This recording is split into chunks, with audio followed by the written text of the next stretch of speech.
কৈলাসহরের সতের মিয়ার হাওড়ে ইন্টিগ্রেটেড অ্যাকোয়া পার্ক নির্মাণের ব্যাপারে প্রশ্ন তুলেন কংগ্রেস বিধায়ক বীরজিৎ সিনহা। তা নির্মাণের ব্যাপারে জমি অধিগ্রহণের বিষয়ে মালিক পক্ষকে অন্ধকারে রাখা হয়েছে বলে গুরুতর অভিযোগ তুললেন তিনি। বর্তমান রাজ্য সরকার শিল্প, বাণিজ্য, কৃষি, পর্যটন সব ক্ষেত্রে উন্নয়নের ব্যাপক প্রচেষ্টা চালিয়েছে। এর মধ্যে কৈলাসহরের সতের মিয়ার হাওড়ে রাজ্য সরকার ত্রিপুরার ক্ষেত্রে সর্ববৃহৎ ইন্টিগ্রেটেড অ্যাকোয়া পার্ক নির্মাণের পরিকল্পনা গ্রহণ করেছে।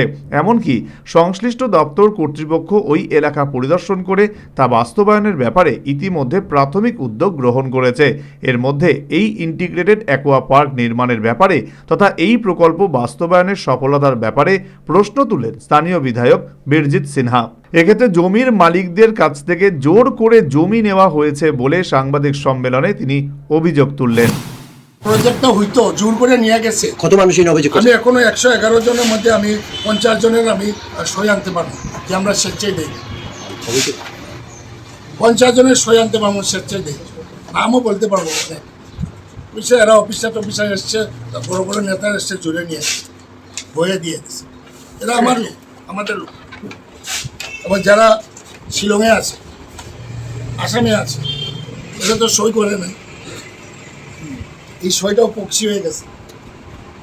এইসব অনেক বিষয় আছে যে আমরা ডিপার্টমেন্টের মিনিস্টার কাছে অনুরোধ করবো আরেকটু ওটা দেখার জন্য, ভাবনা চিন্তা করার জন্য। এবং আমরাও জনপ্রতিনিধি, আমরাও বাংলাদেশি নয় বা পাকিস্তানতেই নয়, আমরা এলাকার মানুষের জনপ্রতিনিধি, আমাদের জানার অধিকার রয়েছে।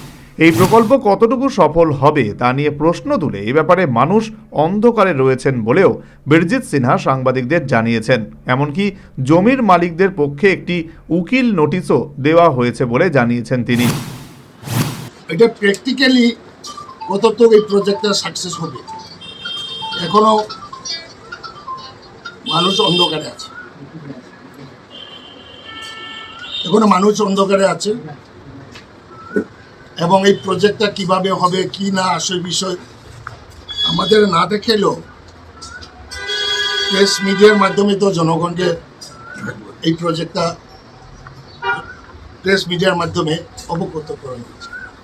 কী কী প্রজেক্ট হবে, এখানে কী হবে না হবে ইত্যাদি, কিভাবে ইনকাম হবে, কিভাবে কৃষকরা জমি মালিক পাবে, এটা কোনো সুস্পষ্ট নির্দেশিকা আমরা দেখতে পাইনি। এখন কৃষকদের পক্ষ থেকে, জমির মালিকের পক্ষ থেকে একটা উকিল নোটিশ দেওয়া হয়েছে। চিফ সেক্রেটারি ফিশারি এবং ডিস্ট্রিক্ট ম্যাজিস্ট্রেট ইত্যাদি। এই ইন্টিগ্রেটেড অ্যাকোয়া পার্ক কতটুকু বিজ্ঞান ভিত্তিকভাবে তৈরি করার পরিকল্পনা গ্রহণ করা হয়েছে তা জনসমক্ষে বিস্তারিতভাবে প্রকাশ করার ব্যাপারেও কংগ্রেস বিধায়ক বীরজিৎ সিনহা আহ্বান জানিয়েছেন। যদি তা না করা হয় এবং জমির মালিকরা যদি সঠিক বিনিময় মূল্য না পান তবে আইনের দ্বারস্থ হওয়ার পাশাপাশি বড়সড় আন্দোলন গড়ে তোলারও হুঁশিয়ারি দিয়েছেন বিধায়ক Birjit Sinha. Bureau report, news vanguard.